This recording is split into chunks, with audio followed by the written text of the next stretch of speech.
나는 현금 15억 원을 인출해 옷장 속 커다란 빨간색 여행 가방에 숨겼다. 다음 날 아침, 남편과 그의 내연녀는 고마워, 할망구. 이제 우리 꿈을 펼치며 살 수 있겠어라는 조롱 섞인 메시지와 함께 그 가방을 들고 사라졌다. 나는 그저 나지막이 웃을 뿐이었다. 그들은 방금 낡은 신문지와 벽돌 더미가 든 가방을 훔쳐 달아난 것이다. 이야기를 시작하기 전에 이 채널을 어느 지역에서 시청하고 계신지 댓글로 남겨주세요. 채널이 성장하여 더 흥미로운 이야기를 전해드릴 수 있도록 좋아요와 구독도 잊지 마세요. 그날 오후 서울 강남에 내린 비는 보통 비가 아니었다. 하늘에 구멍이라도 뚫린 듯했다. 쏟아지는 비는 촘촘한 물의 장막을 만들어 내가 탄 제네시스 지구십의 창밖 풍경마저 흐릿하게 만들었다. 이따금 번개가 치며 잿빛 하늘을 눈부신 하얀 빛으로 밝혔고 뒤이어 차창을 뒤흔드는 우레 같은 천둥 소리가 들려왔다. 나는 뒷좌석에 앉아 에어컨의 냉기와 가슴 속에서 피어오르는 어리석은 온기를 동시에 느꼈다.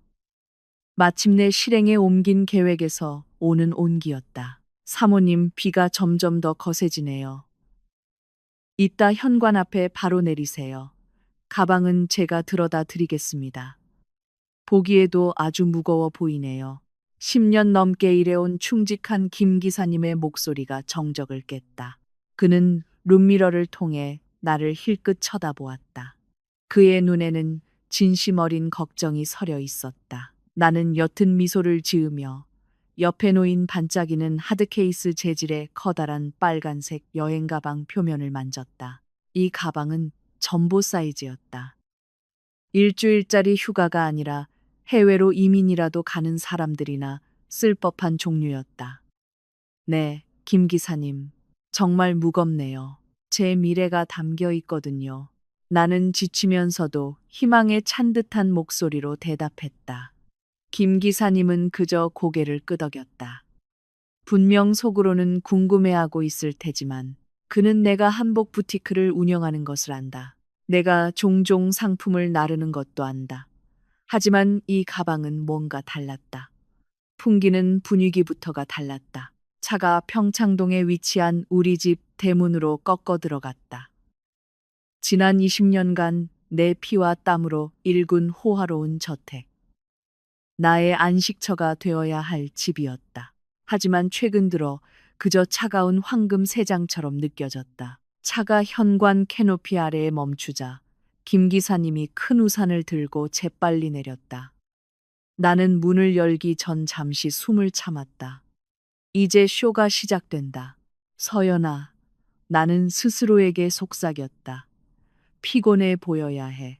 조금은 연약해 보여야 하지만 꿈을 향한 열쇠를 막 손에 쥔 사람의 희열 또한 내비쳐야 한다. 나는 차에서 내리며 빗방울 몇 개가 얼굴에 튀도록 내버려뒀다.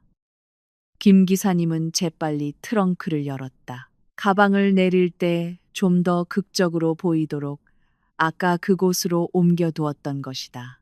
그는 가방을 들어 올리며 살짝 인상을 썼다. 어휴, 사모님.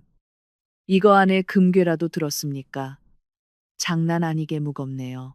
나는 작게 웃었다. 오늘 아침 화장실 거울 앞에서 연습했던 웃음이었다.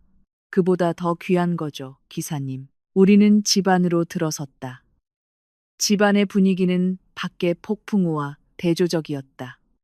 고요하고 건조하며 비싼 라벤더 방향제 냄새가 났다. 거실에 푹신한 이탈리아제 가죽 소파에는 남편 민준이 앉아 있었다.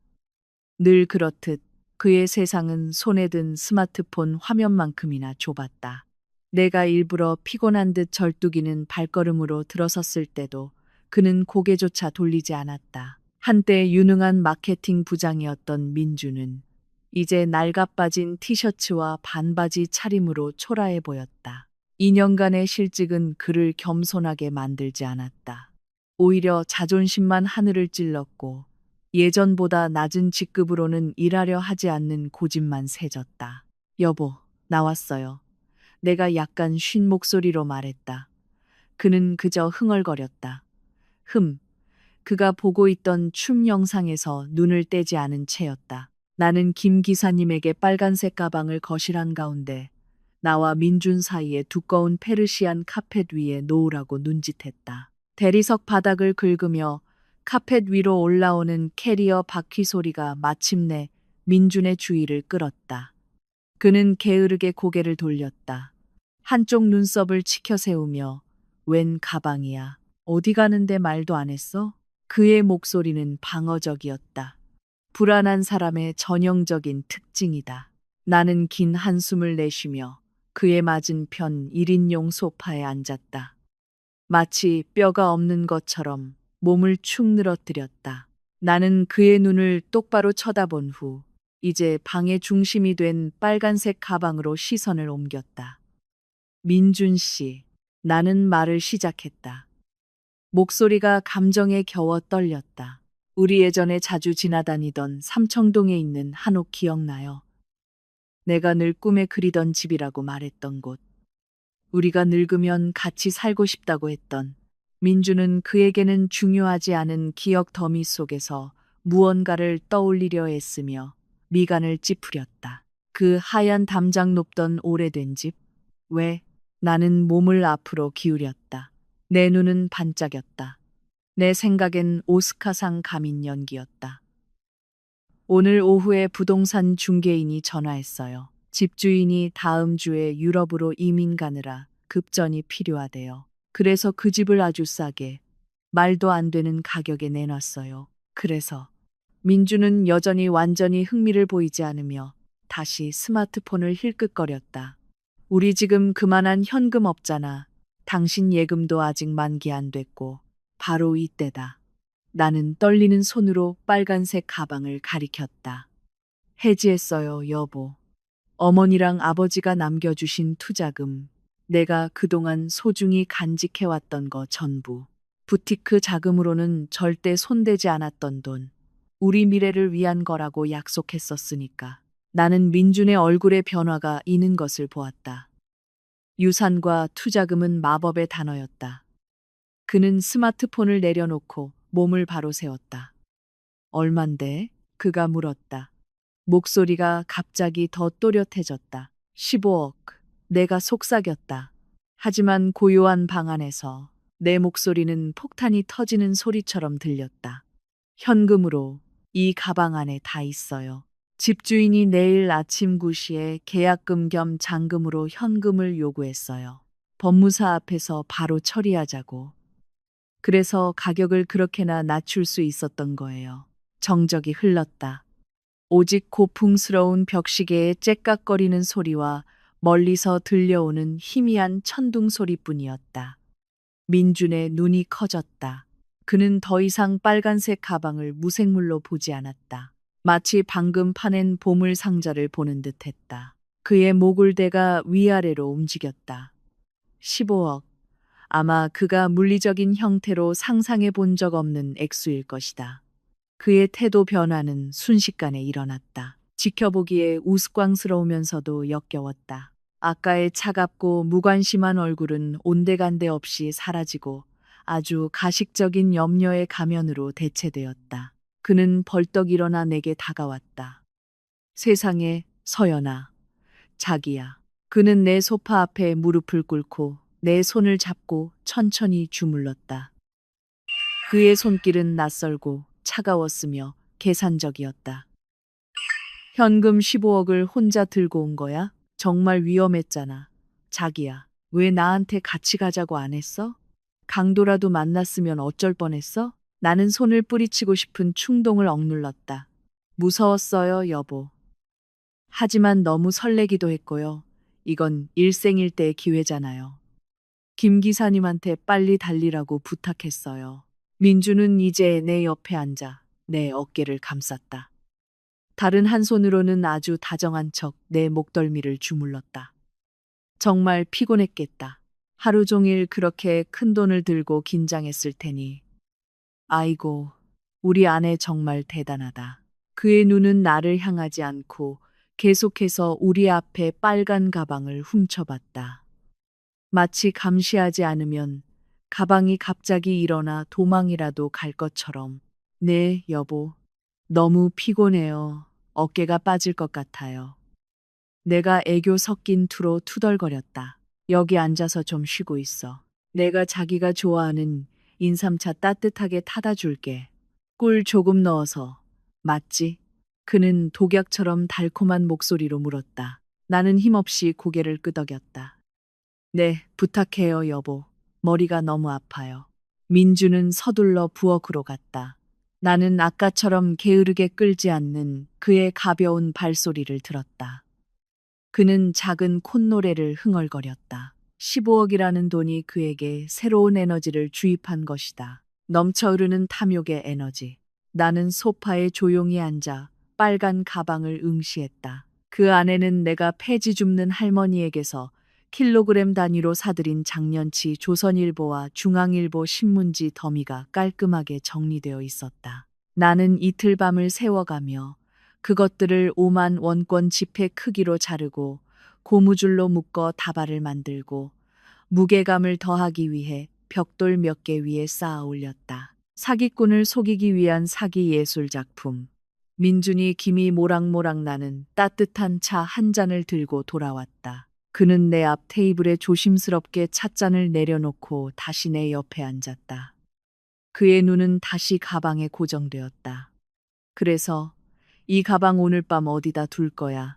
자기야? 거실에 이렇게 두는 건 안전하지 않아. 도둑이라도 들면 어떡해? 그의 걱정스러운 어조는 과장되어 있었다.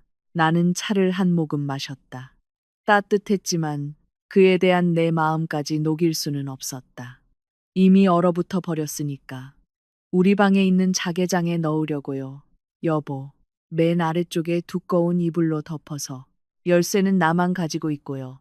내일 아침 일찍 삼청동으로 출발해요. 좋은 생각이야. 좋은 생각. 민주는 빠르게 고개를 끄덕였다. 자개장은 안전하지. 자물쇠도 튼튼하고 내가 지금 방으로 옮기는 거 도와줄까? 나는 천천히 고개를 저었다. 좀 이따가요, 여보. 저녁 먹고 나서 지금은 여기 잠깐 눕고 싶어요. 다리에 힘이 하나도 없네요. 물론이지, 물론. 그는 매우 열성적으로 대기 남편이 되었다. 쉬고 있어. 내가 맛있는 거 주문해 줄게. 우리 새집 축하 파티해야지. 뭐 시킬까? 스시, 스테이크. 나는 눈을 감고 그의 어깨 마사지를 즐기는 척했다.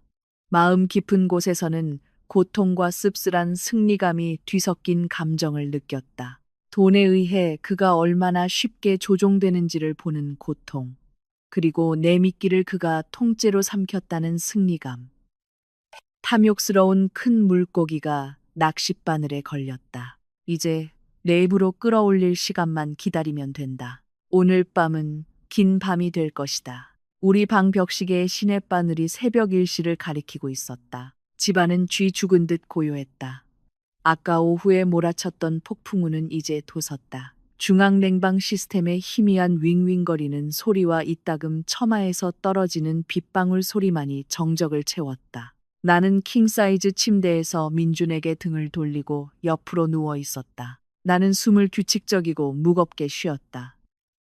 약에 취해 깊은 잠에 빠진 사람의 호흡 리듬. 어젯밤 민준이 주문한 내 입에는 아무 맛도 느껴지지 않던 스테이크 저녁 식사 후 나는 현금을 들고 다닌 긴장감 때문에 머리가 깨질 듯 아프다고 투덜거렸다. 민주는 엄청나게 가식적인 걱정을 하며 의사가 자신의 불면증에 처방해줬다는 수면제를 선뜻 내밀었다. 나는 그걸 받아 그의 앞에서 삼켰고 물론 5분 뒤 화장실에 간다며 자리를 피했을 때 변기에 모두 토해냈다.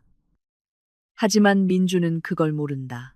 그는 내가 삼청동 한옥의 아름다운 꿈에 빠져 깊이 잠들었다고 확신했다. 침대 반대편에서 움직임이 느껴졌다.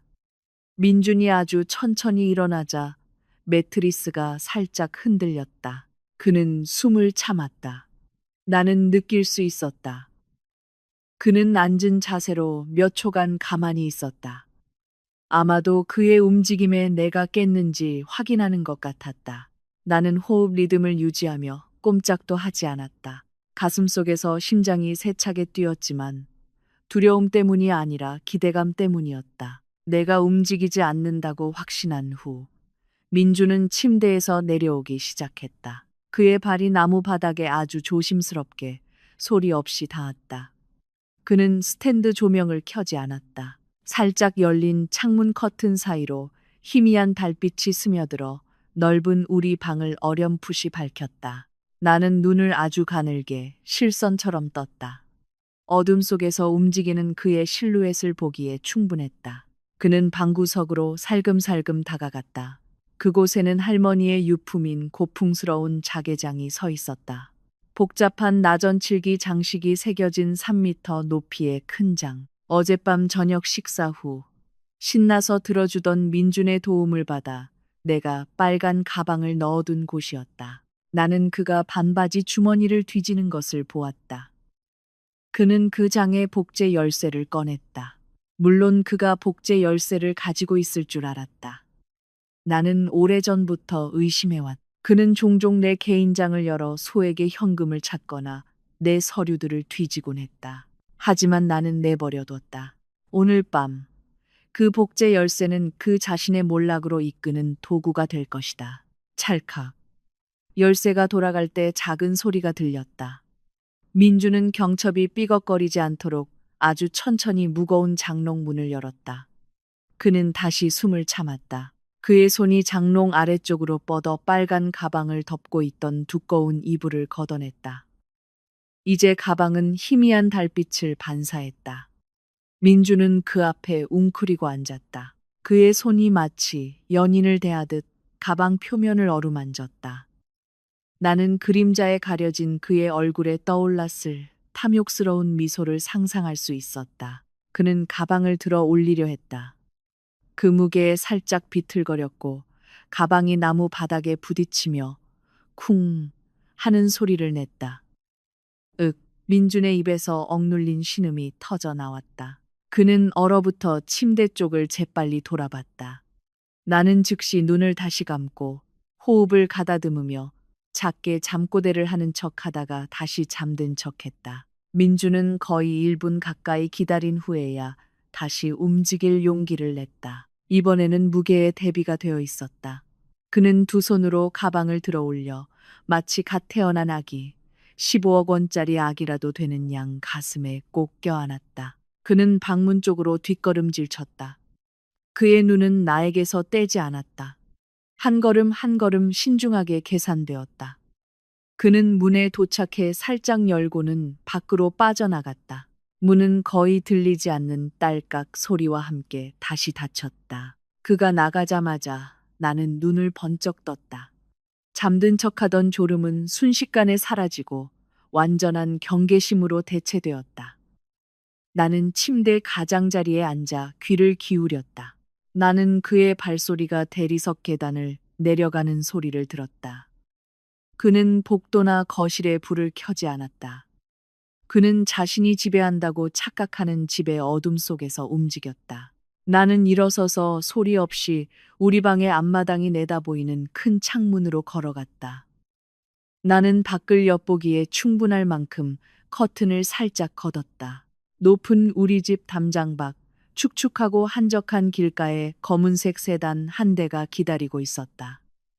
배기관에서 나오는 옅은 연기로 보아 시동이 걸려 있었다. 그건 콜택시가 아니었다. 렌터카거나 아니면 내연녀 친구의 차일 것이다. 조수석에는 한 여성의 실루엣이 보였다.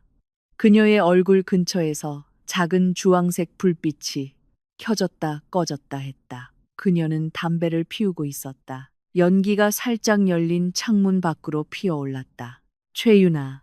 민준의 나이보다 거의 절반이나 어린 전직 레이싱 모델. 민준의 말에 따르면 일에만 바쁜 나보다 자신을 더 잘 이해해준다는 여자. 그녀는 초조해 보였고 차 대시보드를 손가락으로 두드리고 있었다. 집 앞문이 천천히 열렸다. 민준이 여전히 그 커다란 빨간 가방을 힘겹게 껴안은 채 나왔다. 그는 잔디밭을 가로질러 자물쇠가 채워지지 않은 작은 문으로 반쯤 뛰어갔다. 유나는 민준이 다가오는 것을 보고 차 안에서 문을 열어주었다. 민주는 서둘러 뒷좌석에 가방을 밀어 넣었다. 그리고 운전석으로 뛰어들었다. 그는 그동안 자신이 얹혀 살던 집 쪽으로는 뒤돌아보지도 않았다. 검은색 세단은 즉시 출발했다. 젖은 아스팔트에서 타이어가 살짝 미끄러진 후 길모퉁이에서 사라졌다. 그들은 떠났다. 정말로 떠났다. 나는 한숨을 내쉬었다. 이번에는 진정한 안도의 한숨이었다. 아까 오후부터 굳어있던 어깨가 마침내 풀렸다. 나는 슬프지 않았다. 이상하게도 가슴이 아프지 않았다. 아마 내 마음은 수년에 걸쳐 조금씩 부서져 마침내 완전히 산산조각 났을 때 더 이상 아무것도 느끼지 못하게 된 것인지도 모른다. 남은 것은 차가운 감정과 내 계획이 성공했다는 논리적인 만족감뿐이었다. 나는 방에 불을 켰다. 따뜻한 노란 불빛이 방을 가득 채우며 배신의 그림자를 몰아냈다.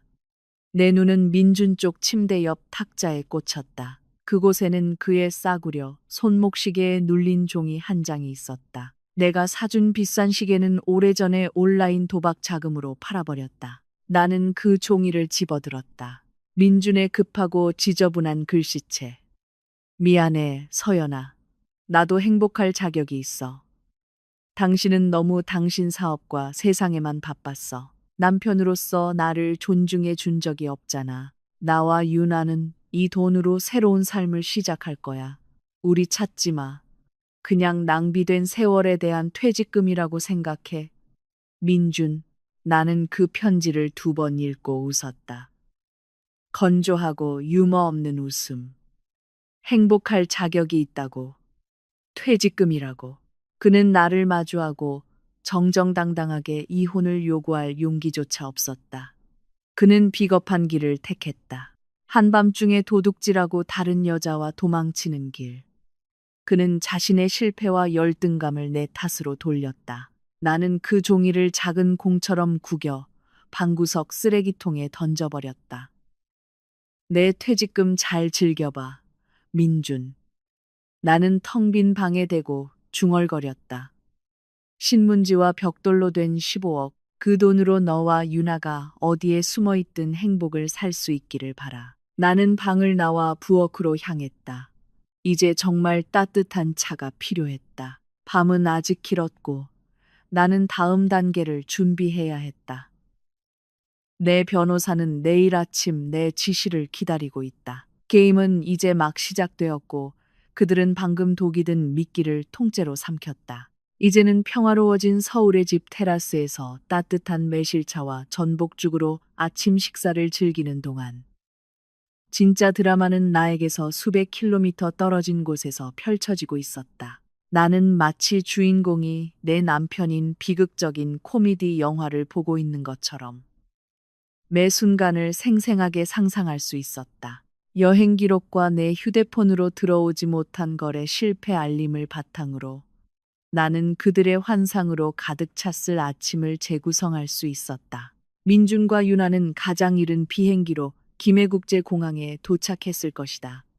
그들은 마치 세상을 정복한 왕과 여왕처럼 느꼈을 것이다. 상상해보라. 평소 직업 없는 자격지심에 어깨를 축 늘어뜨리고 다니던 민준이 이제 그 커다란 빨간 가방을 끌며 당당하게 걷는 모습을. 그 무게는 고통스러웠겠지만 민준에게는 그램 하나하나가 부의 상징이었을 것이다. 그는 편집증 때문에 포터의 도움도 거절했을 것이다. 자신의 보물 상자를 다른 사람이 만지는 것이 두려웠을 테니 이마에는 땀이 송골송골 맺혔겠지만 그 비웃는 듯한 미소는 얼굴에서 떠나지 않았을 것이다. 유나는 그의 옆에서 아마도 큰 선글라스를 끼고 자신이 세련되었다고 생각하지만 실제로는 촌스러운 옷을 입고 걸었을 것이다. 민준의 팔짱을 애교스럽게 끼면서도 그녀는 이미 자신이 상류층 사교계의 명사가 된 모습을 상상하고 있었을 것이다. 오빠, 너무 무겁죠? 내가 좀 밀어줄까요? 유나는 입으로는 그렇게 말했지만 눈은 화려하게 늘어선 면세점을 훑어보느라 바빴을 것이다. 괜찮아. 자기야, 이건 내 책임이야.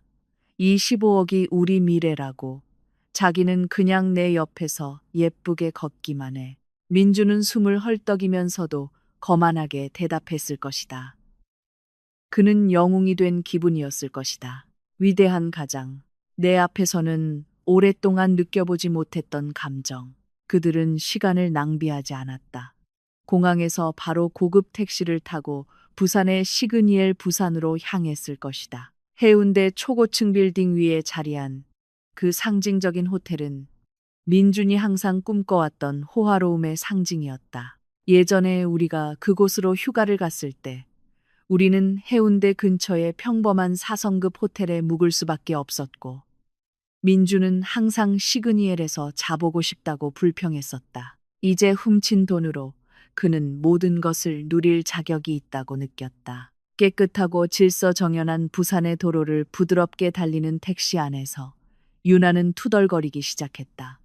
그녀의 물질적인 본성이 브레이크 없이 드러나기 시작했다. 오빠, 이따 체크인하고 바로 에르메스 매장 가요. 나 그 주황색 버킨백 갖고 싶단 말이에요.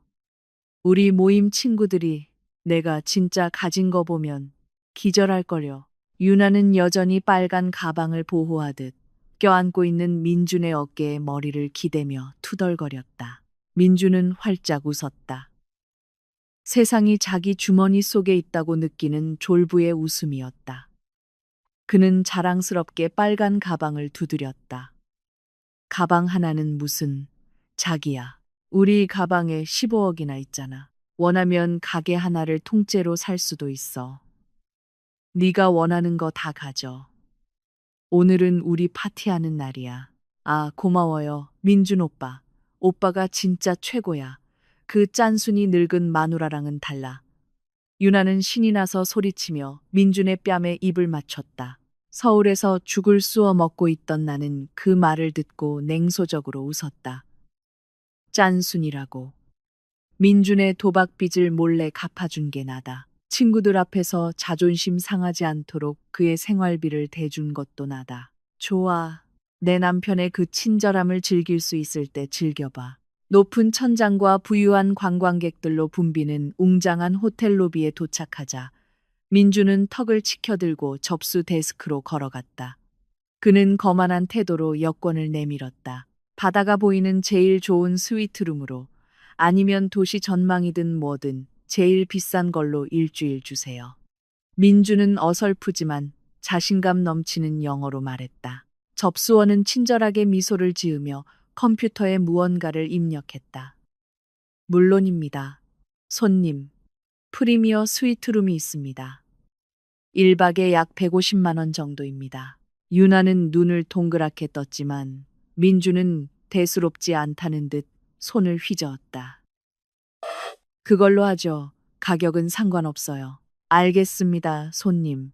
보증금과 선결제를 위해 신용카드를 잠시 보여주시겠습니까? 접수원이 정중하게 물었다. 민주는 보스처럼 플래티넘 신용카드를 꺼냈다.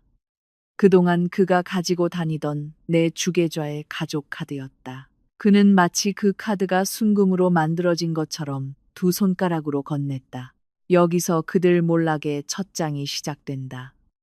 나는 김 기사님으로부터 그 검은 세단이 오늘 아침 집을 떠났다는 말을 듣고 정확히 5분 뒤에 그 카드를 정지시켰다. 접수원은 카드를 단말기에 넣었다. 잠시 기다리더니 미간을 찌푸렸다. 그녀는 다시 시도했다. 죄송합니다, 손님. 카드가 거절되었습니다. 접수원은 여전히 프로다운 미소를 잃지 않았지만 그녀의 시선은 조금씩 변하기 시작했다. 민준의 얼굴이 붉어졌다. 뭐라고요? 그럴 리가 없어요. 한도가 수억인데 다시 해보세요. 당신네 기계가 고장 났나 보죠. 2번 시도했습니다, 손님. 카드 발급사에서 거래가 거절되었습니다. 혹시 다른 카드는 없으신가요? 유나는 불안해하기 시작했다. 뒤에 줄 서 있던 사람들이 수군거리기 시작했다. 민준의 자존심에 심하게 금이 갔다. 그는 지갑을 뒤져 다른 신용카드 2장을 더 꺼냈다. 모두 내 명이거나 내가 대금을 지불하는 카드였다. 민준의 관자놀이에 식은땀이 흐르기 시작했다. 그는 돈이 없어서가 아니라 창피해서 패닉에 빠졌다. 그는 유나를 돌아보았다. 유나는 다그치는 눈빛으로 그를 쳐다보고 있었다. 오빠, 왜 다 안 되는 거예요? 사람들 다 보는데 창피하잖아요. 유나는 애교 섞인 목소리가 순식간에 사라진 채 날카롭게 속삭였다. 진정해, 진정해. 민주는 당황하며 속삭인 후 억지로 험악한 표정을 지으며 접수원을 바라봤다. 저기요, 한국은행 시스템에 지금 에러가 났나 봐요. 이렇게 하죠. 제가 현금으로 낼게요. 현금을 아주 많이 가져왔거든요. 접수원은 눈썹을 치켜떴다. 현금 결제 가능합니다, 손님. 하지만 보증금은 필요합니다. 네, 네. 지금 당장 현금으로 완납할게요. 일단 방에 들어갈 수 있을까요? 돈이 이 가방에 있는데 로비에서 풀기는 좀 무겁네요. 민준이 둘러댔다. 사실 그는 15억 현금 더미를 보는 사람들에게 강도를 당할까봐 공공장소에서 가방을 열고 싶지 않았다. 약간의 실랑이 끝에 아마도 그들의 처음 모습이 그럴듯해 보였기 때문에 호텔 매니저는 결제가 완료될 때까지 보안 요원이 방문 앞에서 기다리는 조건으로 먼저 방에 들어가 현금을 가져오는 것을 허락했다. 그들은 복잡한 심정으로 엘리베이터를 타고 위층으로 올라갔다. 민주는 여전히 자신이 해결책을 가지고 있다고 확신했다. 그에게는 모든 문제의 근원이자 모든 해결책의 원천인 빨간 가방이 있었다. 혹은 그렇게 생각했다. 호화로운 스위트룸의 문이 닫히고 민준과 유나는 아직 지불하지 않은 호화로움 속에 갇혔다. 그 방은 거대한 통유리창 너머로 우뚝 솟은 부산의 마천루 풍경이 펼쳐지는 믿을 수 없을 정도로 넓은 공간이었다. 카펫은 푹신했고 공기는 차갑고 향기로웠다.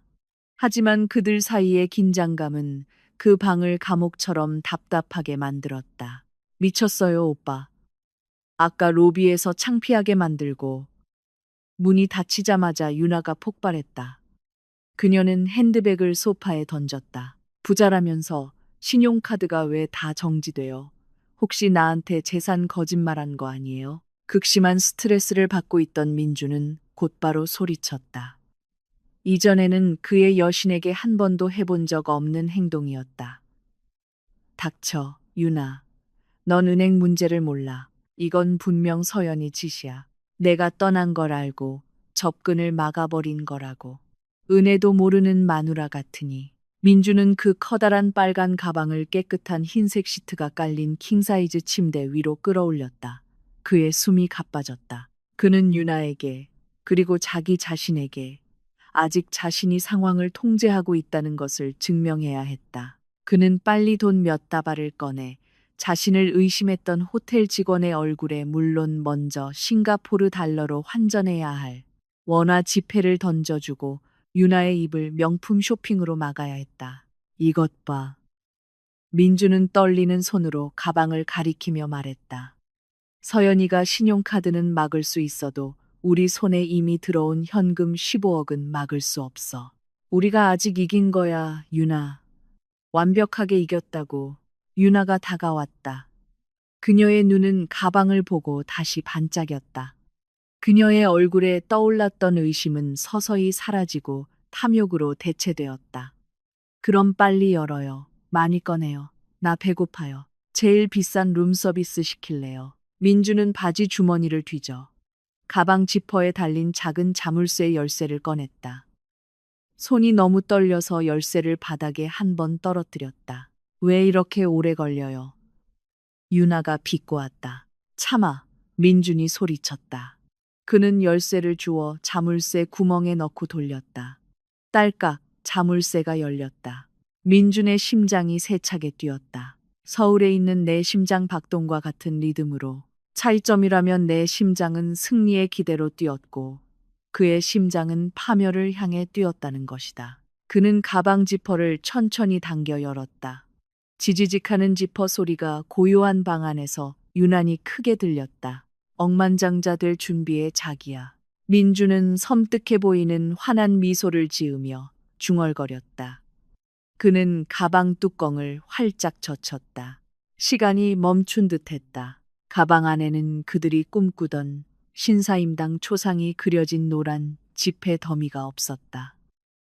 특유의 새돈 냄새도 나지 않았다. 있는 것이라고는 누렇게 변하기 시작한 신문지 더미뿐이었다. 선정적인 범죄 기사 제목이 실린 스포츠 신문과 꾸깃꾸깃한 장년치 중앙일보. 그 종이들은 지폐 크기로 깔끔하게 잘려 다발로 쌓여 고무줄로 묶여 있었다. 마치 돈다발처럼. 하지만 그건 명백히 쓰레기였다. 맨 아래에는 무게감을 더하기 위해 삼청동의 꿈의 집이 아닌 평범한 집 벽을 쌓는 데 쓰이는 붉은 벽돌들이 놓여 있었다. 민준의 눈은 안구에서 튀어나올 듯 커졌다. 입은 벌어졌지만 아무 소리도 나오지 않았다. 그의 뇌는 쇼트를 일으켜 눈앞의 광경을 처리하기를 거부했다. 이게 뭐야? 유나의 목소리가 정적을 깼다. 날카롭고 공황에 빠진 소리였다. 그녀는 돈다발 중 하나를 낚아채 고무줄을 끊었다. 동네 치킨 도둑, 주민들에게 문매라는 제목의 기사 조각들이 바닥에 흩날렸다. 신문지. 유나가 히스테릭하게 소리쳤다. 낡은 신문지잖아. 오빠, 미쳤어요? 돈은 어딨어요? 15억이라면서요. 민주는 침대 가장자리에 주저앉았다. 다리에 힘이 풀려 젤리처럼 흐물거렸다. 얼굴은 호텔 시트처럼 새하얗게 질렸다. 아니야, 그럴 리 없어. 어젯밤 무게는 서연이가, 그 여자가, 그는 횡설수설했다. 그의 세상은 순식간에 무너져 내렸다. 그때 그의 눈에 다른 무언가가 들어왔다. 쓰레기 같은 신문지와 벽돌 더미 위에 깔끔하고 공식적으로 보이는 물건 하나가 놓여 있었다. 서울의 유명 법무법인 로고가 박힌 두꺼운 갈색 봉투. 앞면에는 굵은 검은색 마커로 이렇게 쓰여 있었다. 사랑하는 내 남편, 민준에게. 마치 갑자기 뇌졸중이라도 맞은 사람처럼 심하게 떨리는 손으로 민준은 그 봉투를 집었다. 그게 뭐예요? 돈이 거기 있어요. 유나가 아직 수표나 유가증권이 있을 거라는 희망을 품고 절박하게 물었다. 민주는 거칠게 봉투를 뜯었다. 내용물이 쏟아져 나왔다. 돈도 수표도 아니었다. 첫 번째 장은 인감도장이 찍힌 내가 서명한 이혼 소송장 사본이었다. 두 번째 장은 은행 이체 증명서였다. 내 유산 투자금 15억 원이 내가 가방을 집으로 가져오기 바로 전날인 이틀 전에 내 단독 명의의 잠금 예금 계좌로 옮겨졌다는 증거. 그리고 민준에게 가장 고통스러웠을 세 번째 장은 부채 명세서였다. 총액이 수억 원에 달하는 민준 명의의 온라인 도박 빚과 사채 목록이 길게 나열되어 있었다. 그 목록 아래에는 붉은 잉크로 쓴 내 손글씨가 있었다. 그동안 당신이 사채업자들에게 쫓기지 않고 계속 폼 잡고 살 수 있도록 내가 이 모든 걸 몰래 갚아주고 있었어요. 하지만 오늘부터 이 청구서는 다시 당신 것이에요. 독립적인 삶을 즐기세요, 여보. 그리고 그 벽돌은 유나 씨랑 새로 꾸릴 가정집 지을 때 기초 자금으로 써도 돼요. 공짜예요. 민주는 그 글을 읽고 평생 처음으로 울었다. 뉘우침의 눈물이 아니라 자신의 보호막이 사라지고 이제 폭풍우 한가운데 알몸으로 서 있다는 것을 깨달은 패배자의 순수한 공포에서 비롯된 눈물이었다. 사기꾼. 유나가 소리치며 그 종이들을 낚아채 민준의 얼굴에 던졌다. 부자라고 했잖아. 우리 편하게 살게 해준다고 했잖아. 알고 보니 마누라한테 쫓겨난 빚쟁이 백수였네. 방문이 밖에서 세차게 두드려졌다. 손님, 죄송하지만 보증금 결제는 어떻게 하시겠습니까? 저희 매니저님이 기다리고 계십니다. 보안 요원의 목소리가 문 너머에서 단호하게 들렸다. 민주는 문을 쳐다보고 쓰레기가 든 가방을 쳐다보고 이제 순수한 증오심으로 자신을 쳐다보는 유나를 쳐다보았다. 그는 자신이 끝났다는 것을 깨달았다. 시그니엘 부산의 호화로운 스위트룸을 채웠던 숨 막히는 정적은 유리잔이 떨어지는 소리가 아니라 평생을 허상 위에 자신의 성을 쌓아온 한 남자의 자존심이 산산조각 나는 소리에 의해 깨졌다. 나는 물리적으로 그곳에 없었지만 그 진동을 느낄 수 있었다. 마치 내가 가방에 연결해둔 운명의 붉은 실이 서울에 있는 내 심장으로 직접 만족의 신호를 보내는 것 같았다. 그 방에서 민주는 여전히 낡은 신문지, 더미 위에 흩어진 종이 조각들을 멍하니 쳐다보고 있었다. 손이 너무 심하게 떨려서 손에 든 이체 증명서 종이가 작게 바스락 소리를 냈다. 아까 분노로 붉어졌던 그의 얼굴은 이제 잿빛으로 변했다. 마치 방금 겪은 혹독한 현실에 몸의 피가 다 빨려나간 듯했다. 여전히 숨을 헐떡이며 서 있던 유나는 민준의 발치에 떨어진 부채 명세서를 낚아챘다. 그녀의 날카로운 눈은 그곳에 적힌 숫자들을 번개 같은 속도로 훑어내렸다. 불법 도박 비디럭 5천, 파란 장미, 대부업체 빚 3천, 제2금융권 카드론 5천. 유나는 믿을 수 없다는 듯한 날카로운 목소리로 목록을 읽어 내려갔다. 그녀가 읊는 숫자 하나하나가 그들의 관계라는 관에 박히는 못과 같았다. 그녀는 고개를 들어 혐오감을 감추지 않는 눈빛으로 민준을 쳐다보았다. 그러니까 그동안 당신의 호화로운 생활, 그 비싼 저녁 식사, 자랑하던 그 차, 전부 마누라 돈으로 내고 나머지는 빚이었던 거네. 당신은 기생충이야, 오빠. 썩은 기생충. 유나야, 일단 내 말 좀 들어봐. 민주는 일어서려 했다. 그의 손이 그 여자의 팔을 잡으려 뻗어나갔다. 하지만 유나가 소리쳤다. 그녀는 마치 민준이 전염병이라도 되는 양 뒤로 물러섰다. 나 당신 때문에 직장도 그만뒀어. 당신 따라 여기 오려고 경찰 남자친구랑도 헤어졌다고. 내가 여왕이 될 줄 알았지. 알고 보니 노숙자랑 도망친 거였네. 문을 두드리는 소리는 더욱 거세고 참을성 없게 변했다. 손님, 문 여세요. 안에 계신 거 다 압니다. 호텔 보안 요원의 목소리가 들렸다. 더 이상 5성급 호텔 특유의 정중함은 섞여 있지 않았다. 그들은 로비에서 보인 민준의 이상한 행동과 여러 번 거절된 신용카드를 보고 이미 의심하고 있었을 것이다. 민준의 공황 상태는 극에 달했다. 그는 입을 쩍 벌린 채 이제 세상에서 가장 잔인한 농담처럼 보이는 가짜 돈 더미를 드러내고 있는 빨간 가방을 쳐다보았다. 그는 수치심을 숨기려는 듯 다시 가방을 닫으려 했었다. 하지만 바닥에 깔린 벽돌 더미 때문에 가방은 제대로 닫히지 않았다. 신문지들이 밖으로 쏟아져 나왔다. 오래된 범죄 기사 조각들이 마치 그의 운명을 조롱하는 듯했다. 이것 좀 치워줘, 유나. 우리 도망쳐야 해. 민준이 절박하게 명령했다. 어디로 도망가, 멍청아. 유나가 쏘아붙였다. 분노의 눈물이 그녀의 마스카라를 번지게 했다.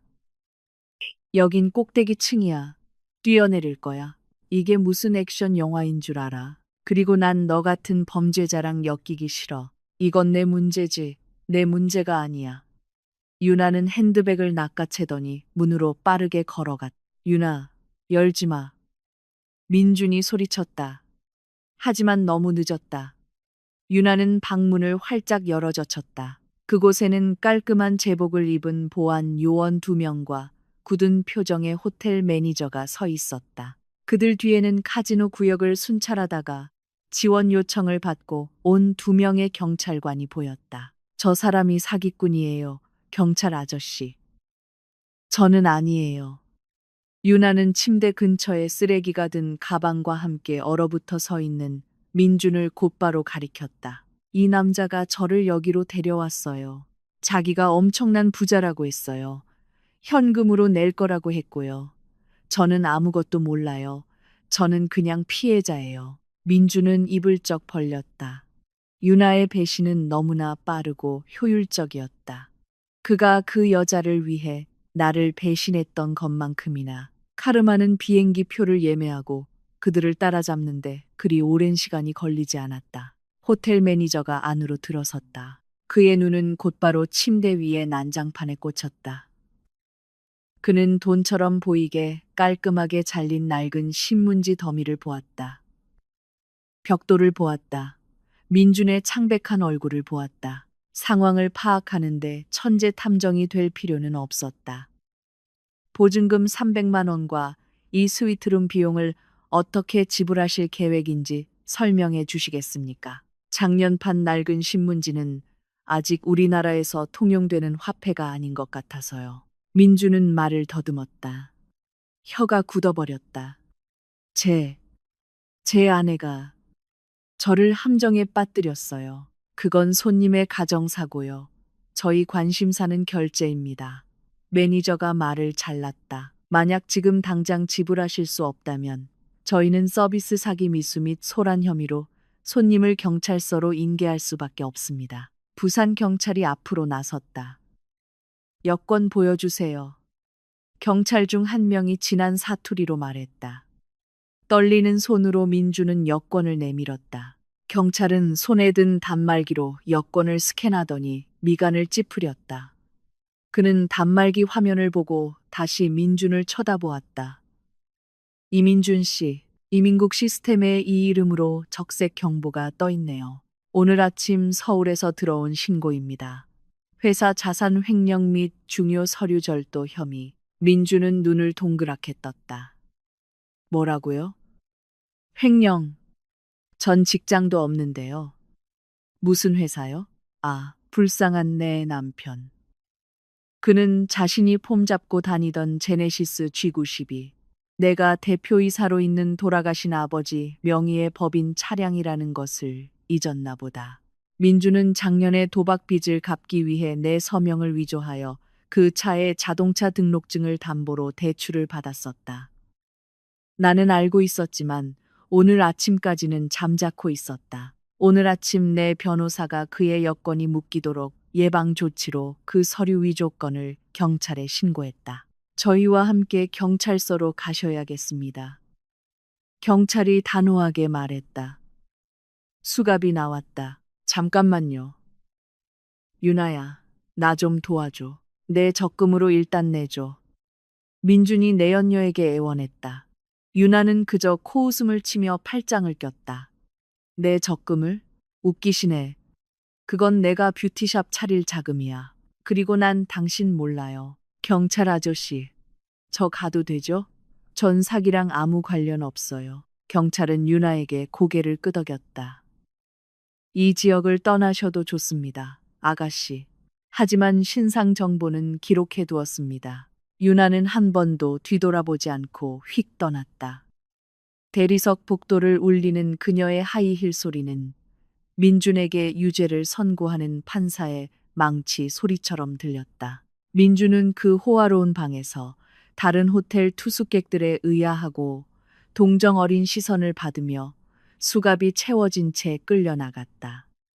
쓰레기가 든 빨간 가방은 증거물로 압수되었다. 서울에서 나는 두 번째 매실차를 마시며 그 장면을 상상했다. 평소보다 훨씬 맛이 좋았다. 나는 죄책감을 느끼지 않았다. 조금도 이 길을 선택한 것은 민준이었다.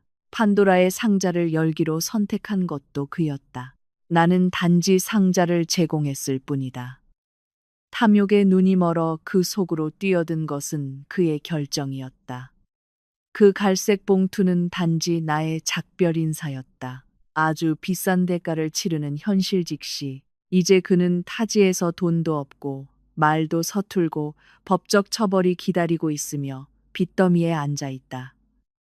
그가 어젯밤 편지에 썼던 것처럼 정말로 새로운 시작이다. 15년간 헌신적이었던 아내가 어떻게 남편의 몰락 드라마를 연출하는 감독이 될 수 있었는지를 이해하려면 시간을 일주일 전으로 돌려야 한다. 화창했지만 내 인생에서 가장 흐린 날이 되었던 그 화요일로.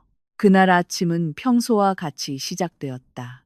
나는 5시에 일어나 아침 기도를 드리고 아침 식사를 준비했다.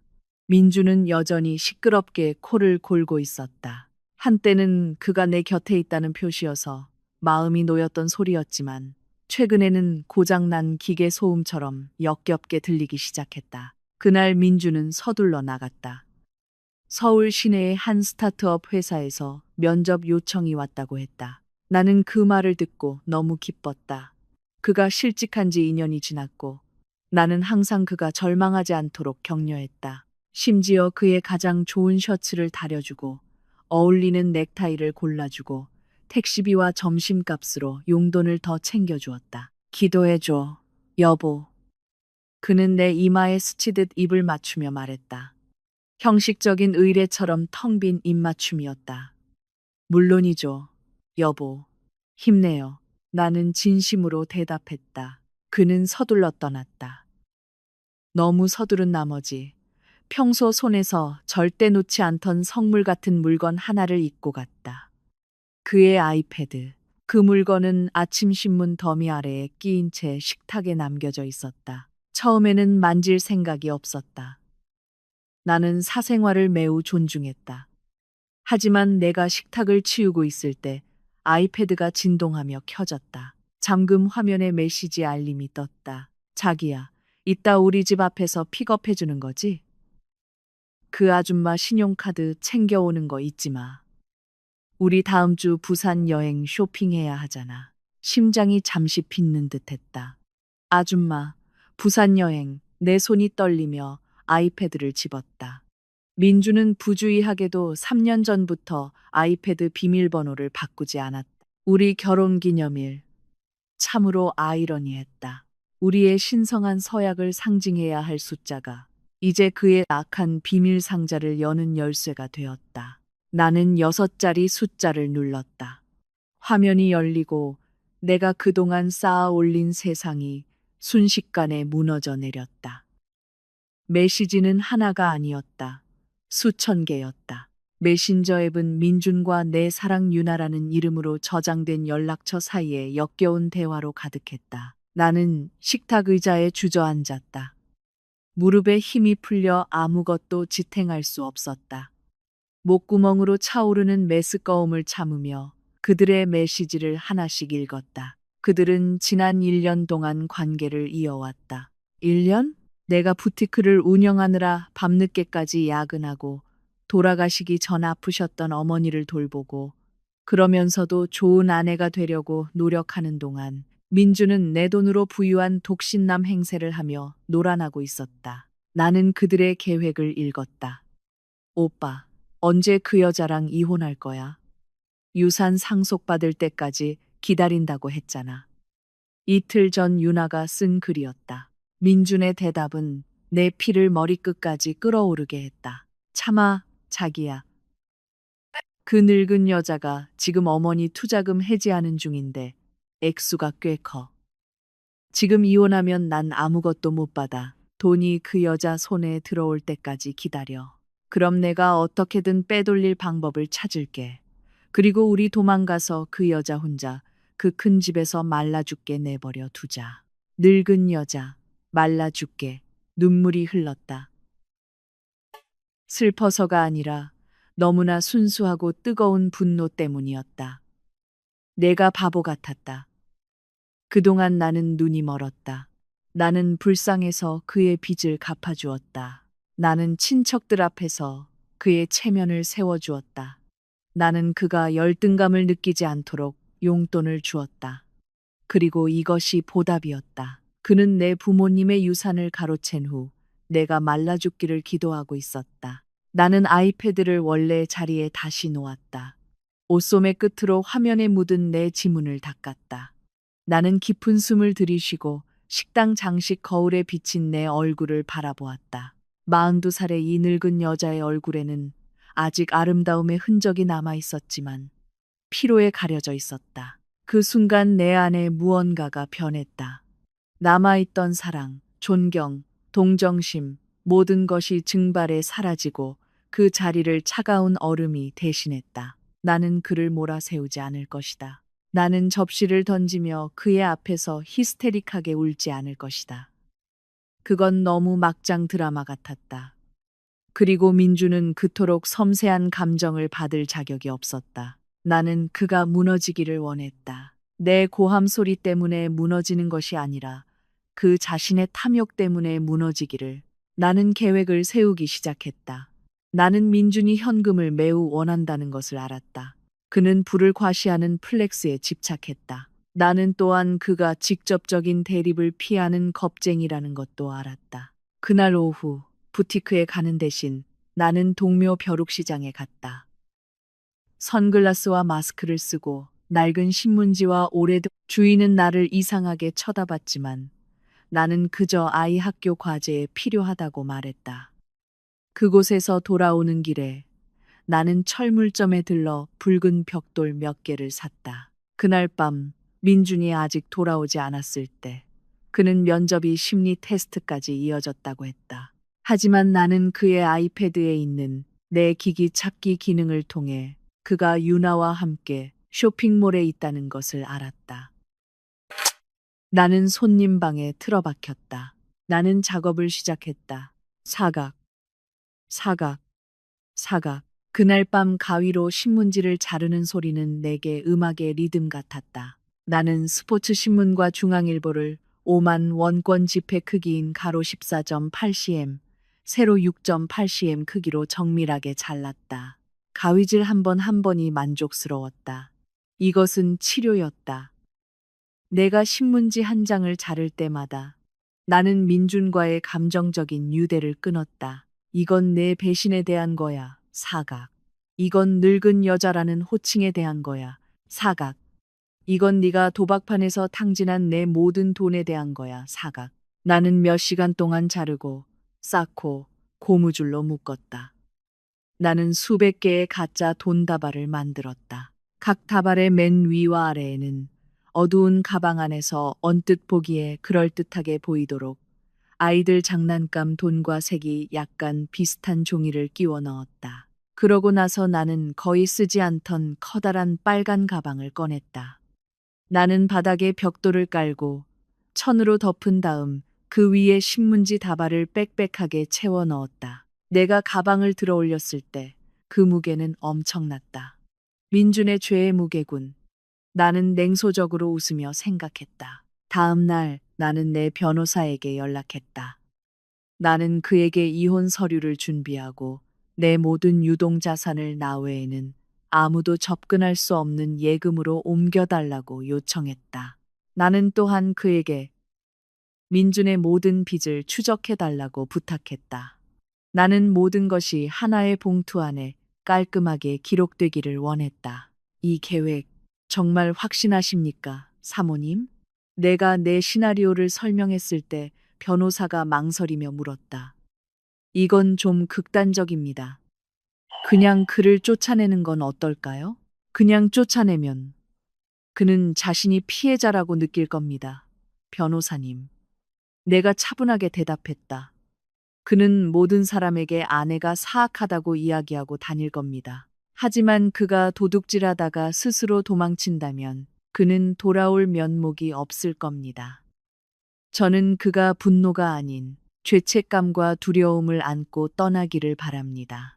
변호사는 소름 끼치면서도 감탄하며 고개를 끄덕였다. 그리고 그렇게 내 연극 무대는 준비되었다. 나는 적절한 순간을 기다렸다.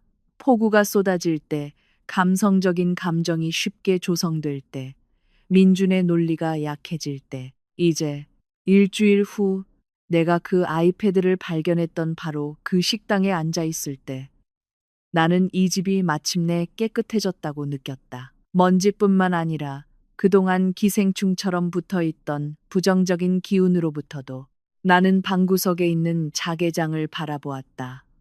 한때 그 빨간 가방이 머물렀던 곳. 그 장은 이제 비어 있었지만 내 마음은 가득 찼다. 갑자기 내 휴대폰이 울렸다. 국가 번호 82가 붙은 모르는 번호. 부산. 내 미소가 번졌다. 마지막 장이 곧 시작될 것이다. 민주는 분명 집으로 돌아갈 길을 찾느라 패닉에 빠져 있을 것이다. 나는 차분하고 친절한 목소리로 전화를 받았다. 마치 아무것도 모르는 아내인 것처럼. 아니, 더 정확히는 모든 것을 알고 쇼를 즐기고 있는 아내처럼. 여보세요. 내가 부드럽게 인사했다. 서연아 나야. 저편에서 들려오는 목소리는 갈라지고 쉬었으며 공포로 가득했다. 아, 내 귀에는 음악 소리 같았다. 서울 우리 집 거실에 앉아 이미 식어버린 차를 옆에 두고 나는 눈을 감았다. 국경을 넘나드는 넓은 인맥을 가진 내 변호사. 박 변호사님의 상세한 보고와 내 남편의 성격을 너무나 잘 아는 나의 상상력 덕분에 나는 그 장면이 대형 스크린 영화처럼 머릿속에서 선명하게 펼쳐지는 것을 볼 수 있었다.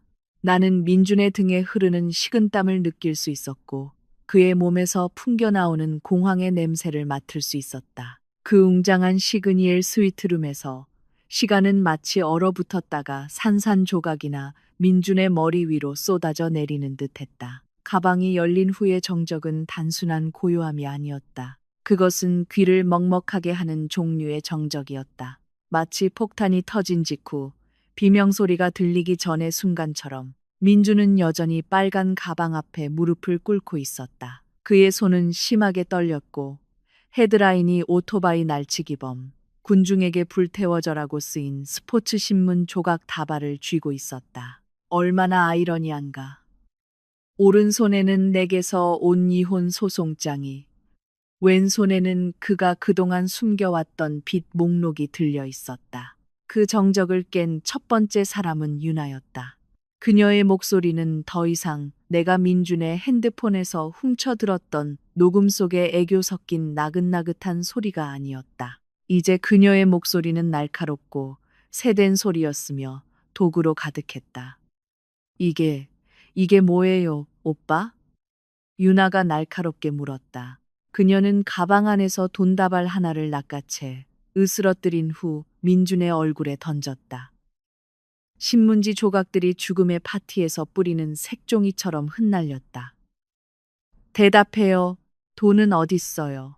15억은 어디 있냐고요? 민주는 고개를 들었다. 얼굴은 A사 용지처럼 새하얗게 질려 있었다.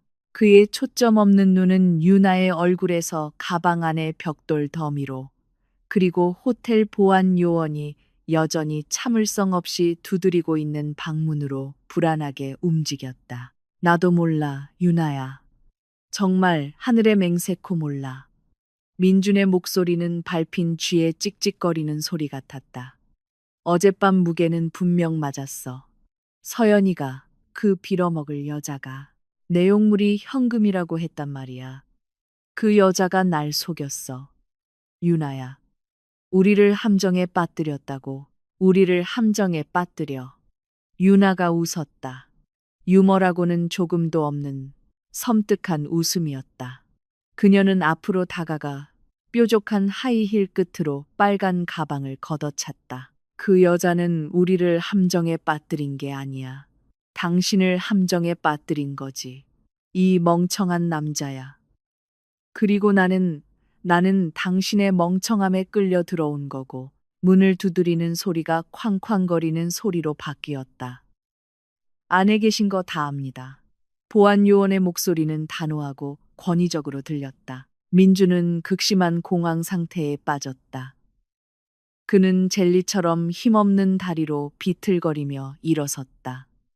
그는 유나의 손을 잡으려 했다. 기댈 곳을, 동맹을 찾으려 했다. 유나야, 내 말 좀 들어봐. 우리 입을 맞춰야 해. 너도 현금을 가져왔다고 말하거나 아니면 이건 오해라고 말하자. 너 적금 있잖아. 일단 보증금만 내줘. 서울 돌아가면 내가 2배로 갚을게. 약속할게. 유나는 마치 남편의 손이 역겨운 오물이라도 묻은 것처럼 거칠게 뿌리쳤다. 그녀의 눈빛은 완전히 변했다. 더 이상 사랑이나 감탄의 빛은 없었다. 먹잇감이 더 이상 살점이 없다는 것을 깨달은 포식자의 계산적인 시선만이 있었다. 당신 돈을 내라고. 유나가 코웃음을 쳤다. 그녀의 눈이 경멸적으로 가늘어졌다. 그녀는 한 걸음 뒤로 물러나 거리를 두었다. 오빠, 잘 들어. 난 당신이 성공한 부장이라고 해서 15억 유산이 있다고 해서 편하게 살게 해준다고 약속해서 당신이랑 사귄 거야. 에르메스 가방, 유럽 여행. 지금 당신 꼴을 봐. 당신은 그냥 늙고 사기꾼에 파산한 백수야. 빚은 수억이고 내가 당신 같은 패배자한테 내 적금을 쓸 것 같아? 꿈깨. 그 말들은 분명 민준에게 물리적인 타격보다 더 큰 충격을 주었을 것이다. 패배자, 늙은 백수. 그동안 민준은 항상 자신이 멋진 슈가 데디라고 생각했다. 그는 유나와 함께 있을 때 다시 젊어진 기분이었다. 하지만 이 순간 그 가면은 산산조각 났다. 그는 모든 결점을 드러낸 채 발가벗겨졌다. 유나, 어떻게 그런 말을 해? 나 사랑한다고 했잖아. 다른 남자친구들보다 내가 더 대단하다고 했잖아. 민준이 애원했다. 그의 눈가에 눈물이 고이기 시작했다. 비참한 광경이었다. 사랑? 유나는 비싼 호텔 카펫에 작게 침을 뱉었다. 사랑도 돈이 있어야 하는 거야, 오빠. 세상에 공짜 점심은 없고 당신의 점심 메뉴는 상했어. 딸까, 전자도어락이 밖에서 열리는 소리가 났다. 스위트룸의 문이 활짝 밀려 열렸다. 검은 제복을 입은 보안 요원 2명이 재빨리 들어왔다. 딱딱한 표정의 호텔 매니저와 마침 아래층 로비 구역을 순찰 중이던 부산 경찰 2명이 뒤따랐다. 방은 순식간에 비좁게 느껴졌다. 민주는 유리벽에 등이 부딪힐 때까지 뒤로 물러섰다. 그의 등 뒤로 펼쳐진 화려한 부산의 도시 풍경이 마치 그의 가난을 조롱하는 듯했다. 안녕하십니까? 호텔 매니저가 유창하지만 차가운 영어로 말했다. 그의 눈은 방 안의 난장판을 훑었다. 열린 가방, 흩어진 신문지, 벽돌, 그리고 죽은 사람 같은 민준의 얼굴. 결제와 손님 집 내용물에 문제가 있는 것 같군요. 민준은 말을 더듬었다. 이마에 옥수수 알만한 땀방울이 흘렀다. Let me explain. My wife. She tricked me. 민주는 영어로 말하려 했지만 공황 상태 때문에 문법이 엉망이었다. 부산 경찰 중 한 명이 앞으로 나섰다. 그는 가정사에 관심이 없었다. 그는 사기의 징후를 보았다. 여권, 플리즈. 심하게 떨리는 손으로 민주는 바지 주머니를 뒤져 초록색 여권을 꺼냈다. 경찰은 그것을 받아들고 가지고 있던 휴대용 단말기로 스캔했다. 단말기에서 짧은 삐 소리가 나더니 화면이 빨갛게 켜졌다. 경찰은 화면을 보고 날카롭게 민준을 쳐다보았다. 이민준 씨, 이 여권에 적색 경보가 떠 있습니다. 오늘 아침 서울 주재 대사관을 통해 접수된 신고입니다. 자동차 등록 서류 위조 및 회사 자산 횡령 혐의. 민준의 무릎이 마침내 무너졌다. 그는 바닥에 주저앉았다. 아, 그래. 그건 내 또 다른 계획의 일부였다. 그가 공항으로 몰고 가 인천공항 주차장에 그대로 버려둔 제네시스 G90. 사실 그 차의 등록증은 6개월 전 그가 내 서명을 위조하여 몰래 담보대출을 받은 상태였다. 나는 알고 있었지만 잠자코 있었다. 오늘 아침 내 변호사가 그 위조 사실을 공식적으로 신고했다. 요즘 이민국 시스템은 매우 빠르고 통합되어 있다. 그건 오해입니다, 경찰관님. 그건 제 아내 차예요. 민주는 변명하려 했지만 목소리에 힘이 없었다. 자세한 건 경찰서에서 설명하시죠. 경찰관이 수갑을 꺼내며 말했다. 바로 그 순간 유나는 기회를 포착했다. 그녀는 가장 순진한 표정을 지었다. 눈에는 눈물이 그렁그렁했고 마치 드라마 속 피해자 연기 같았다. 그녀는 떨리는 검지로 민준을 가리켰다. 경찰 아저씨, 저 사람 잡아가세요. 저 사람 사기꾼이에요. 유나가 히스테릭하게 소리쳤다. 저는 아무것도 몰라요. 그냥 휴가 가자고 해서 따라왔을 뿐이에요. 자기가 부자라고 했어요. 저 사람이 수배범인 줄은 몰랐어요. 저는 피해자예요, 아저씨. 저랑 결혼하자고 약속했어요. 알고 보니 저를 방패막이로 삼으려던 거였어요. 민주는 유나를 쳐다보았다. 입이 믿을 수 없다는 듯 벌어졌다. 유나, 너, 닥쳐. 유나가 쏘아붙였다. 그녀는 경찰을 향해 돌아섰다. 아저씨, 저 가도 되죠? 제 비행기표는 따로 있어요. 저 사람 범죄랑은 아무 관련 없어요. 전 그냥 속은 여자친구일 뿐이에요. 경찰은 유나를 쳐다본 후 잠시 유나의 여권을 확인했다. 전과 기록은 없군요.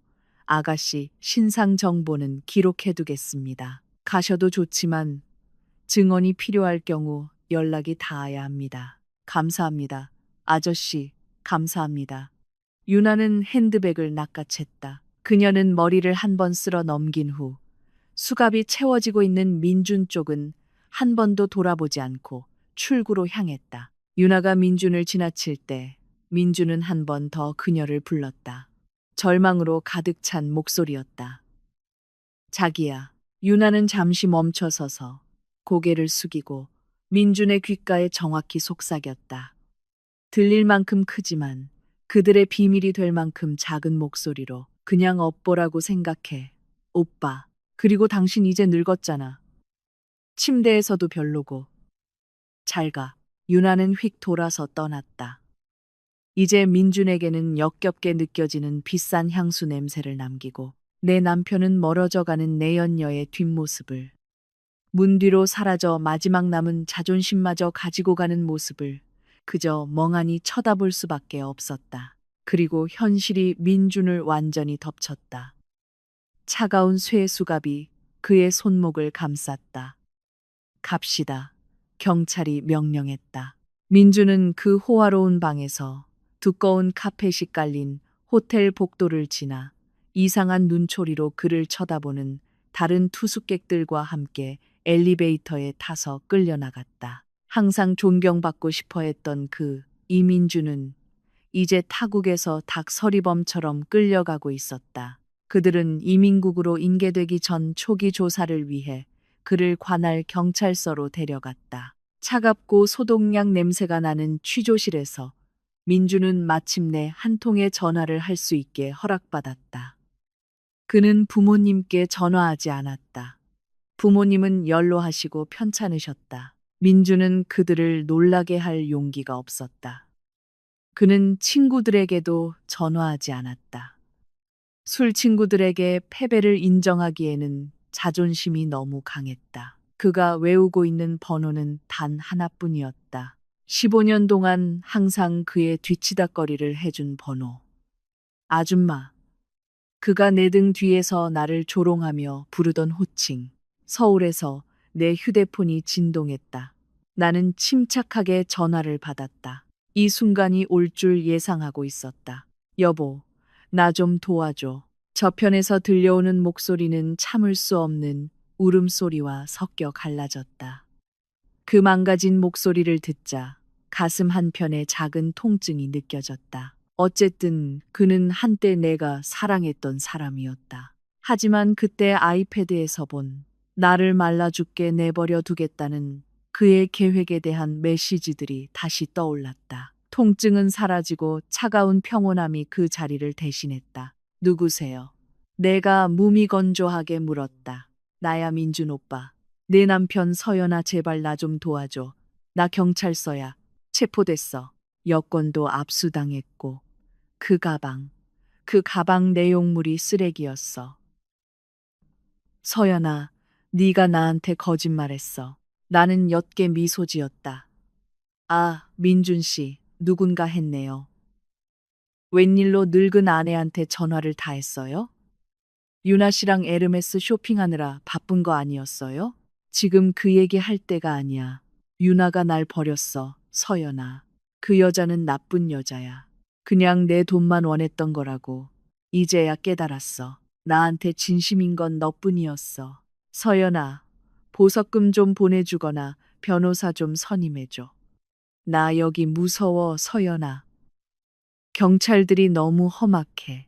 나 여기 법은 잘 몰라요. 여보, 나는 부드럽지만 단호하게 말을 잘랐다. 일단 숨 좀 돌려봐요. 숨을 어떻게 돌려? 나 감옥 가게 생겼는데. 들어요, 여보. 난 돈을 보낼 수 없어요. 그 예금 계좌는 잠겨 있어요. 그리고 그건 내 부모님 유산이에요. 당신이 모욕했던 그 부모님. 기억나요? 내가 잘못했어, 서연아. 미안해. 뭐든지 할게. 내가 당신 발이라도 닦아줄게. 좋은 남편이 될게. 제발 내가 여기서 썩게 내버려 두지 마. 그의 울음소리는 더욱 커졌다. 사탕을 잃어버린 어린아이처럼 우는 45살 남자의 모습은 참으로 비참하게 들렸다. 여보, 난 당신 메시지 다 읽었어요. 당신의 추악한 계획도 다 알고 있고요. 그러니까 연극은 그만둬요. 난 변호사 안 보낼 거예요. 당신은 성인 남자로서 이 일을 스스로 마주해야 해요. 잠시 정적이 흘렀다. 민준의 헐떡이는 숨소리만 들렸다. 그럼 죽지는 않을 거예요, 여보.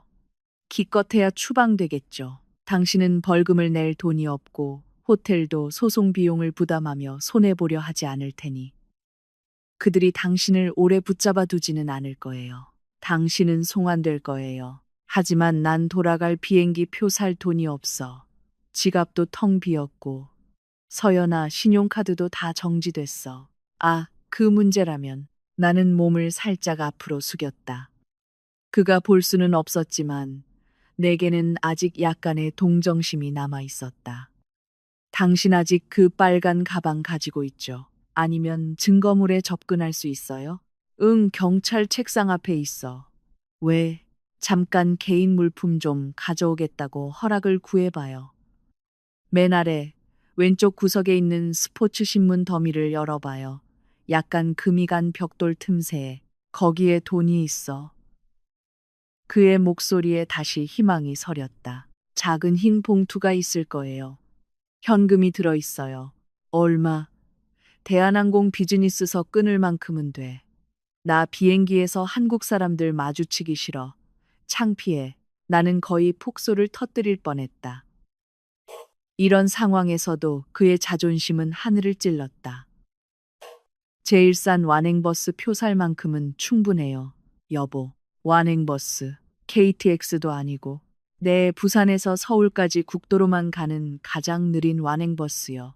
그 봉투 안에는 당신이 터미널에서 내려서 시내버스를 여러 번 갈아타고 집까지 올 수 있을 만큼의 빠듯한 용돈도 들어있어요. 운이 좋으면 꼬박 하루는 걸릴 거예요. 뭐라고? 민준이 소리쳐 전화기에서 잡음이 들렸다. 나는 저편에서 경찰이 그에게 조용히 하라고 윽박 지르는 소리를 들었다. 너 미쳤어. 서연아? 나보고 그런 싸구려 버스를 타라고. 하루 종일 짐든 촌노인들이랑 낑겨서 너 날 고문하려는 거야? 그건 당신 선택이에요, 여보. 모험 티켓이냐? 아니면 불확실한 상태로 부산 경찰서 유치장에 계속 있을 거냐? 그냥 과거 체험이라고 생각해요. 옛날에 당신 아버지도 힘들게 상경하셨다면서요. 성공한 부장 아들이 그 정도도 못 견디겠어요? 서연아, 너 악마야. 몹쓸 마누라. 칭찬 고마워요. 아, 그리고 길 조심하고요. 잔돈 잘 챙겨요. 담배 사는데 쓰지 말고. 그러다 길에서 밥 못 사 먹어요. 행운을 빌어요, 여보. 서연아, 끊지 마. 서연아, 나는 통화를 끊었다. 민준의 절규는 끊기고 우리 집의 평화로운 정적이 그 자리를 대신했다. 나는 식탁에 휴대폰을 내려놓고 서서히 어두워지는 화면을 바라보았다. 이상한 기분이었다. 죄책감을 느낄 줄 알았다. 남편에게 이런 짓을 한 것에 대해 울 줄 알았다. 하지만 내가 느낀 것은 엄청난 해방감뿐이었다. 마치 오랫동안 뱃속에 고여있던 독을 막 토해낸 기분이었다. 어깨를 짓누르던 짐이 사라졌다. 이 큰 집은 더 이상 으스스하게 텅 빈 느낌이 아니라 마음을 안정시키는 고요함으로 가득 찼다. 민주는 그의 지옥 같은 여정을 시작하고 있었고 나는 막 내 삶을 다시 시작했다. 그 청소 후 첫 아침은 달랐다. 침실 커튼 틈으로 들어오는 햇살이 더 밝게 느껴졌다. 공기는 더 맑았다. 평소에는 가슴에 무거운 짐을 얹고 일어났다. 민준의 기분을 생각하고, 내가 몰래 갚아야 할 그의 신용카드 청구서를 생각하고, 그가 오늘 또 무슨 거짓말을 할지 생각하는 부담감. 하지만 오늘 아침 눈을 떴을 때 내 옆 침대는 텅 비어 있고 깔끔했다. 거친 코골이 소리도 베개에 밴 역한 담배 냄새도 없었다. 나는 일어나 팔을 뻗고 방천장을 보며 미소 지었다. 좋은 아침, 서연아. 나는 스스로에게 인사했다. 나는 아래층으로 내려가 아침 기도를 드리고 아침 식사를 만들었다. 평소처럼 거창한 아침 식사가 아니었다. 나는 나 자신을 위해 오트밀과 과일만 준비했다. 간단하고 건강하며 평온했다. 왜 김치볶음밥이 없냐고 불평하는 사람도, 커피를 30번 저어달라고 요구하는 사람도 없었다. 아침 9시, 나는 부티크로 갈 준비를 마쳤다. 나는 내가 가장 좋아하는 먹색의 우아한 실크 한복 드레스를 입었다. 내 불행한 운명을 싣고 떠난 가방의 색과 어울렸다. 부티크에 도착하자 직원들이 밝게 인사했다. 좋은 아침이에요, 사모님. 와, 오늘 안색이 정말 좋아 보이세요. 내 디자인 어시스턴트인 린 씨가 인사했다. 그럼요, 린 씨. 쓰레기를 제자리에 버리면 건강해지거든요. 나는 알 수 없는 미소를 지으며 대답했다. 린 씨는 이해하지 못했다. 그녀는 그저 따라 웃을 뿐이었다. 그날 하루 종일 나는 엄청난 생산성으로 일했다. 아이디어가 샘솟았다. 나는 부활을 상징하는 고전과 현대가 어우러진 새로운 문양 스케치를 했다. 평소 기름값이나 통신비를 이체해달라는 민준의 카카오톡 메시지 방해 없이 내 뇌는 2배나 빨리 작동하는 것 같았다. 한편, 먼 곳에서는 민준의 귀향 오디세이가 진행 중이라는 것을 나는 알고 있었다. 내가 봉투를 통해 알려준 시간과 경로를 계산해보면 지금쯤 민준은 분명 서울행 완행버스 안에 있을 것이다. 나는 그 모습을 선명하게 상상할 수 있었다. 이틀 연속 입어서 구겨지고 땀 냄새가 나는 비싼 셔츠를 입은 민준. 낡은 버스의 좁고 딱딱한 의자에 꽉 끼어 앉아 있는 모습. 그의 주위에는 아마 아기 울음소리, 다른 승객들의 담배 연기, 그리고 톡 쏘는 파스 냄새가 진동할 것이다. 평소 사람을 무시하고 깔보던 그는 이제 자신이 경멸하던 군중의 일부가 되었다. 그는 VIP 라운지에 들어갈 수 없다. 그는 비싼 커피를 주문할 수 없다. 내가 준 용돈은 정말 빠듯하게 계산되었기 때문에 그의 배는 분명 꼬르륵거릴 것이다. 겨우 식빵과 생수 한 병을 살 수 있을 정도. 뱃멀미는 그의 친한 친구가 될 것이다.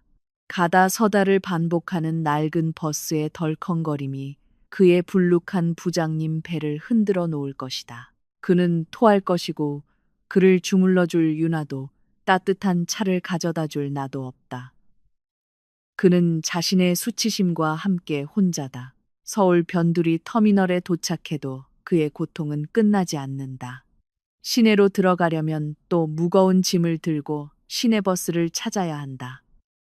하지만 돈은 부족할 것이다. 아마도 그는 터미널에 갇혀 어리둥절하고 더위에 지치고 그의 대조적인 모습 때문에 사람들의 구경거리가 될 것이다. 옷은 명품이지만 얼굴은 거짓골. 그리고 서울행 시외버스 여행. 그것은 그 자체로 지옥이다. 24시간 이상 무릎을 굽히고 앉아 운전기사가 최대 볼륨으로 튼 트로트 음악을 들으며 버스 화장실의 지린내를 맡아야 한다. 민주는 반성할 시간이 많을 것이다. 자신의 오만함을, 결국 낡은 신문지였던 15억을, 그리고 자신을 순식간에 버린 여자를 위해 나처럼 진심이었던 아내를 버린 것이 얼마나 어리석었는지를. 내가 불쌍하게 여겼을까? 같은 인간으로서 조금은. 하지만 배신당한 아내로서 나는 이것이 그에 합당한 교훈이라고 느꼈다. 인생이라는 대학이 민준에게 속성 학점을 부여하고 있는 것이다. 그날 오후 부티크에서 돌아오자 박 변호사님이 집으로 찾아왔다. 우리는 잉어 연못이 내다보이는 뒤뜰 테라스에 앉았다. 저녁 하늘은 자주색을 띤 주황색으로 매우 아름다웠다. 박 변호사님이 두꺼운 서류철을 열었다. 사모님, 최신 업데이트입니다. 그는 전문가답지만 편안한 어조로 말했다.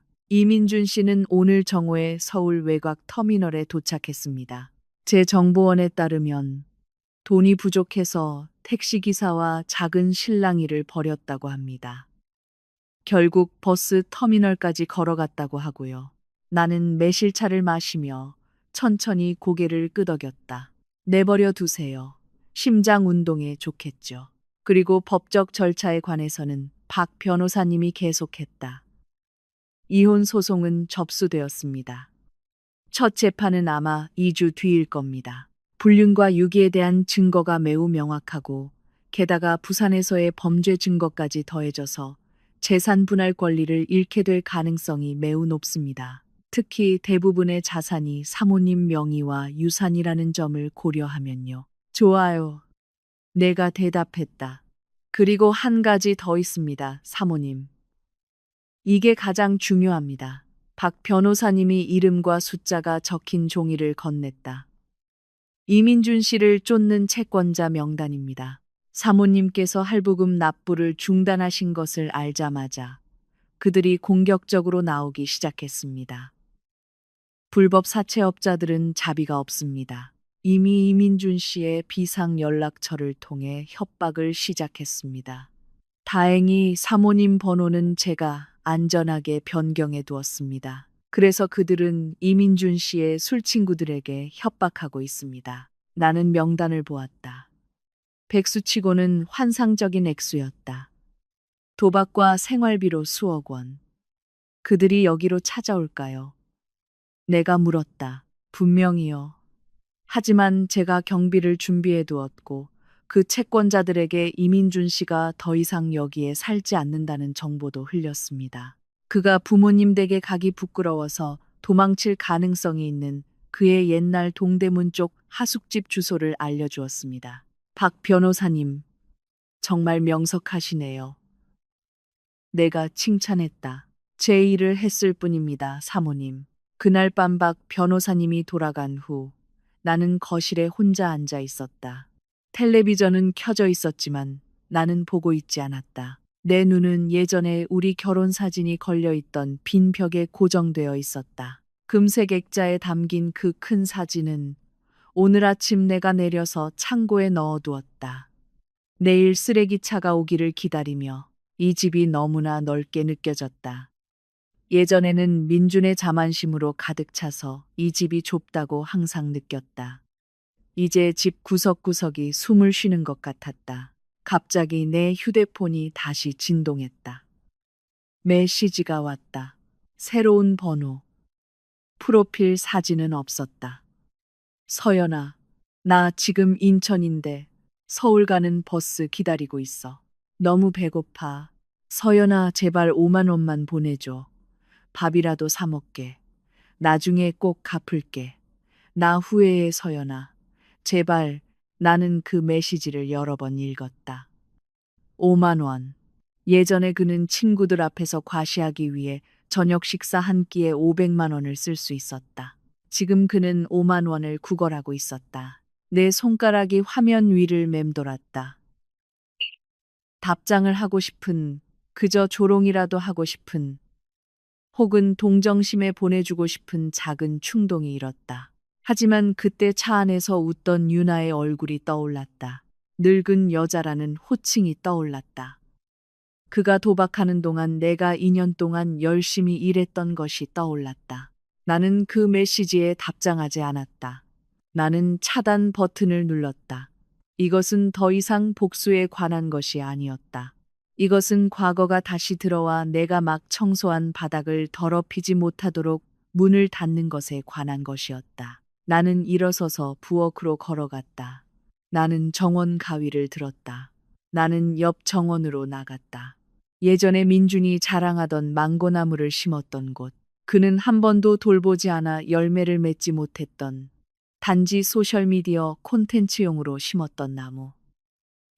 나는 그 나무의 마른 가지들을 잘라내고 정리했다. 아마도 내 손으로 제대로 관리하면 이 나무는 나중에 달콤한 열매를 맺을 것이다.